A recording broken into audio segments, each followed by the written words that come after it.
la intervención. Gracias, señor Amor. Señor Abad, tiene la palabra. Muchísimas gracias, presidente, diputados, señorías y, sobre todo, María José y Lorenzo. Muchísimas gracias en nombre de las organizaciones por darnos la oportunidad de poder llegar con la voz de los autónomos al Congreso y poner un granito de arena en esta dura trayectoria que nos queda por delante. Después de analizar cómo se han desarrollado las distintas líneas de ayudas que por parte del Gobierno central se han puesto en marcha para tratar de aliviar las consecuencias económicas de esta crisis del COVID-19, en mi opinión, como en todas las gestiones políticas, hay luces y hay sombras. Es evidente que una situación de esta complejidad no es fácil de gestionar para ningún gobierno. No hay precedentes ni contextos semejantes en ningún país del mundo y, por lo tanto, la complejidad es tremenda. La pandemia sanitaria está siendo abordada por los gobiernos de forma diferente, de igual manera que se están tomando distintas decisiones para afrontar las consecuencias y las mejoras en las situaciones económicas desprendidas de estas pandemias. En este sentido, el Gobierno de España ha conseguido poner un primer parche en la herida abierta en nuestra economía. El diálogo social, como instrumento de acuerdo entre los intereses empresariales y los laborales, ha servido para desarrollar un sistema de protección a través de los ERTEs, que cumple con el objetivo de aliviar las cargas empresariales para las empresas, pero también cumple con los objetivos para que no se vulneren los derechos de los trabajadores de nuestro país. La segunda gran medida, evidentemente la conocen ustedes sobradamente, es la que se ha tomado como consecuencia de poner en marcha el que llamamos la prestación económica por cese extraordinario de actividad.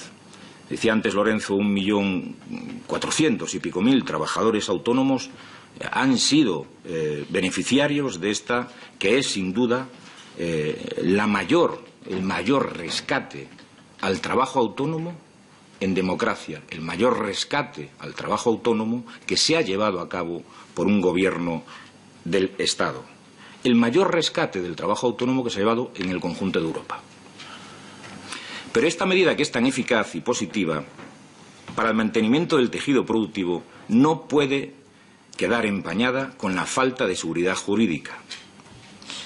Actualmente soporta el colectivo beneficiario una falta de seguridad jurídica, puesto que en ningún sitio, en ningún lugar, en ninguna ley, en ningún real decreto recoge que la compatibilidad del cobro de la prestación con el desarrollo de la actividad sea precisamente compatible, cosa que ustedes tendrán que mejorar y que tendrán que redactar para que a lo largo de los próximos 4 años ningún autónomo pueda ser objeto de reclamación ante una situación efectivamente padecida por ellos. Además, hay otras cuestiones de vital importancia que aún no han sido puestas en marcha. Determinados reales decretos establecen en sus articulados disposiciones que son totalmente inoperativas para el colectivo del trabajo autónomo. El caso de las moratorias del pago de alquileres de los locales afectos a la actividad de negocio, o de las moratorias de los préstamos o del bono social. Son 3 de los grandes fiascos que hemos padecido en esta crisis, siendo inactivas e inválidas, puesto que hay que cumplir un requisito que nos han puesto a todos los autónomos, que es que tengamos que causar baja efectiva en la agencia tributaria, es decir, totalmente cerrada la actividad. Y esto tenemos que repararlo, porque esto, de verdad, es una situación que perjudica tremendamente y que pone al pie de los caballos a millones de trabajadores autónomos de nuestro país. Por otra parte, la gestión de los sistemas de avales de los préstamos del ICO, que gestionan las entidades de crédito, está resultando un auténtico despropósito, tanto en las fórmulas utilizadas, con la tardanza en las que se están poniendo en marcha estos créditos, y sobre todo los créditos que incluso han sido concedidos, la tardanza en llegar la liquidez a nuestros trabajadores autónomos. Fíjense, aquí hay una dualidad que no acabamos de entender, desde luego desde nuestra organización no entendemos. ¿Cómo es posible que parece que la primera remesa de los créditos ICO, de los avales de los créditos ICO, haya desaparecido, volatilizada prácticamente en 5 días. Pues fíjense ustedes, hay una explicación pues perfectamente lógica, y es que las entidades de crédito han cambiado riesgo privado por riesgo público. Y esto es un elemento que a nosotros nos ha perjudicado, y es un elemento que además ha llevado a cabo que tengamos que hacer un esfuerzo, un sobreesfuerzo económico desde la Administración, desde el Gobierno de España, para volver a inyectar liquidez de verdad a los autónomos y a las pequeñas empresas que lo necesitan. Por otro lado, ha sido y sigue siendo un dislate la falta de coordinación entre las ayudas que desde distintas administraciones autonómicas y locales se han puesto en marcha. Muchas de ellas superpuestas a las que desarrolla el Ejecutivo Central, y que en la mayoría de los casos no responden a las verdaderas necesidades del sector. Sirva el ejemplo, en muchos ayuntamientos y alguna administración autonómica han subvencionado algo que ya estaba de alguna manera contingentado por el Ejecutivo estatal, que es el pago de la cuota mensual al RETA. Y por lo tanto nos parece que hay un auténtico desazón por parte de todos a la hora de interpretar qué es lo adecuado y qué es lo válido a la hora de poner las ayudas, el mecanismo de ayuda por parte de las administraciones, que al final es la administración al servicio de los autónomos y de las empresas. Pero hablemos de futuro, porque hemos repasado brevemente lo que ha pasado, pero hablemos de futuro. Y para nosotros queremos decir que, diversos estudios, antes Lorenzo hacía cita, ¿no?, también de la cantidad de autónomos que van a desaparecer en esta crisis, que realmente va a ser tremenda en los próximos meses, y hay estudios que dicen que prácticamente el 10% de los trabajadores autónomos y trabajadoras autónomas de nuestro país van a desaparecer a lo largo de este año 2020.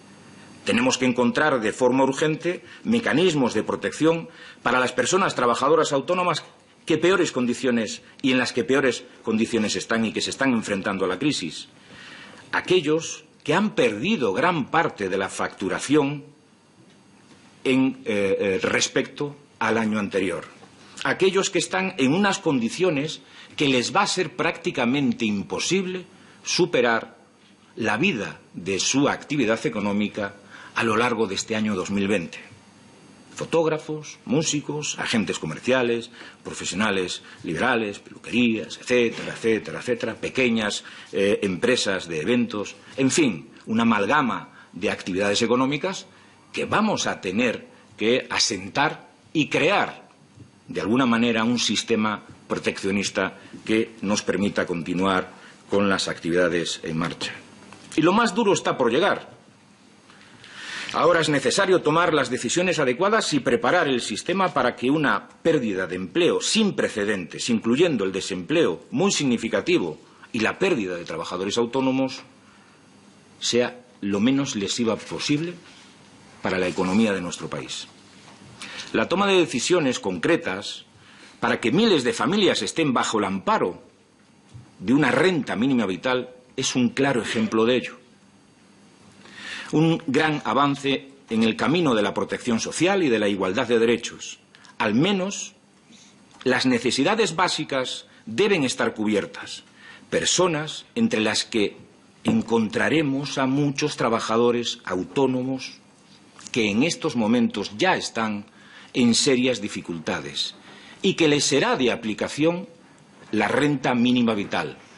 Sin embargo, tengo que decir que los autónomos societarios se quedan fuera de esta medida tan importante, sufriendo absolutamente las mismas situaciones de supervivencia que sufren los autónomos personas físicas. Es imprescindible que en estas próximas semanas se apruebe la ampliación de la duración del cese de actividad extraordinario, al menos en aquellas actividades más vulnerables o aquellas que no generan los recursos económicos suficientes para poder ser viables a lo largo de este año.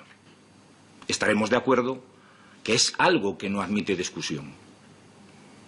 Tampoco podemos olvidarnos de los autónomos fijos discontinuos o de temporada, que no han podido darse de alta, además, antes del 14 de marzo, fecha declarada como estado de alarma, y por lo tanto no han podido acogerse al cese de actividad extraordinario.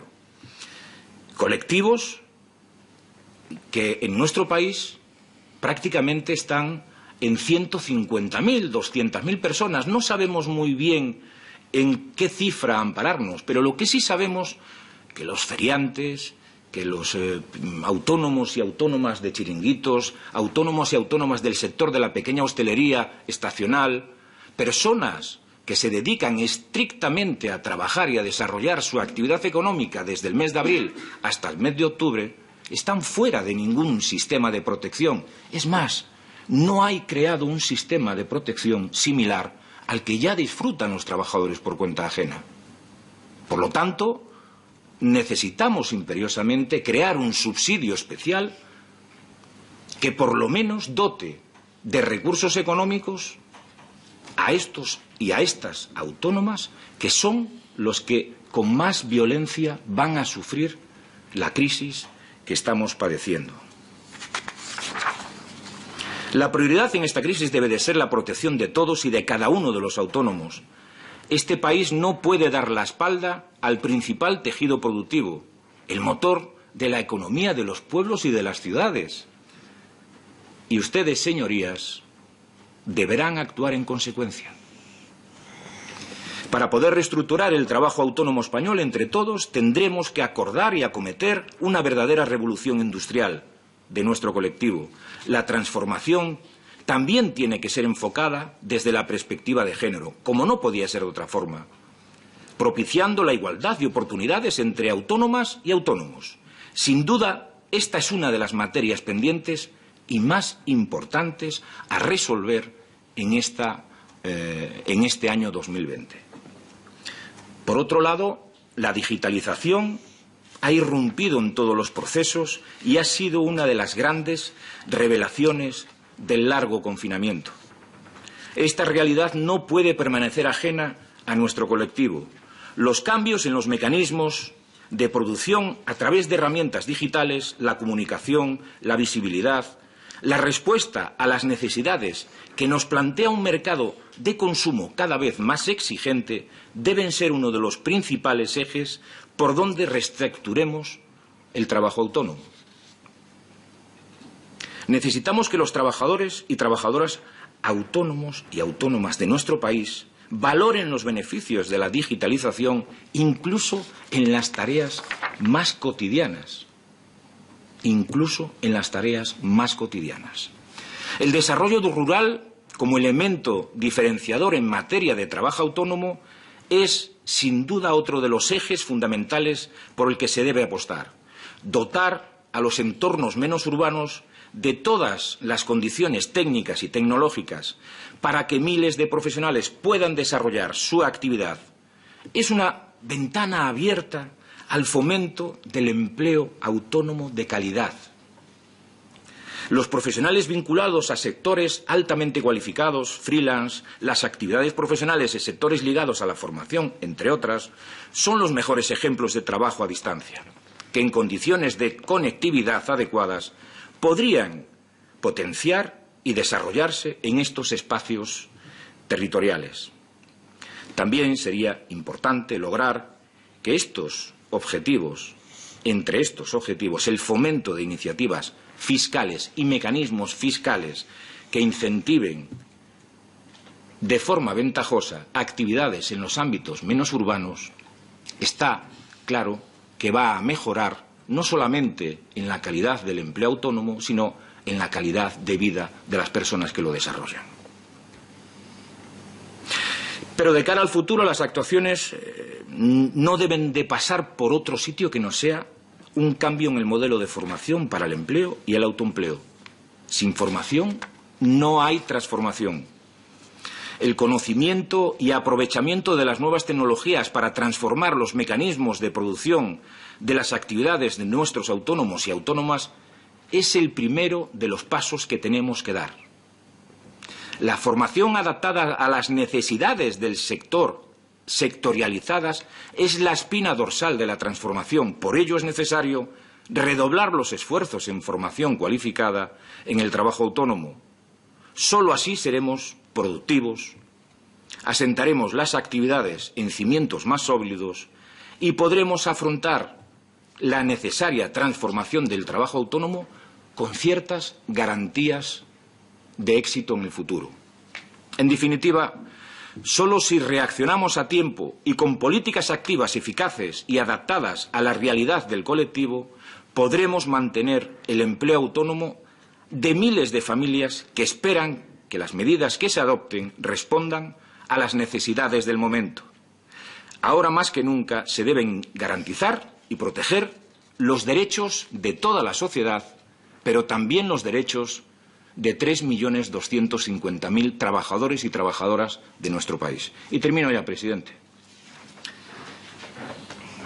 Los 3.250.000 autónomos y autónomas esperamos con impaciencia las conclusiones que salgan de esta comisión. Necesitamos sentir con hechos que ustedes son capaces de ponerse de acuerdo en la toma de decisiones. Les exigimos que den respuestas claras y concretas que resuelvan las dificultades que estamos atravesando y que está atravesando la sociedad en general.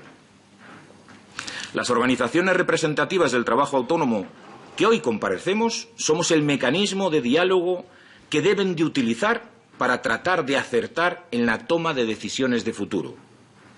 No duden ustedes que UPTA estará siempre dispuesta a colaborar, al igual que el resto de mis compañeros y de las organizaciones que representamos. Confiamos de verdad plenamente en ustedes para que tomen las decisiones adecuadas y que seamos capaces de salir de este oscuro túnel, pero todos juntos. Muchísimas gracias, presidente. Gracias, señor Abad. Señora Landaburu, cierra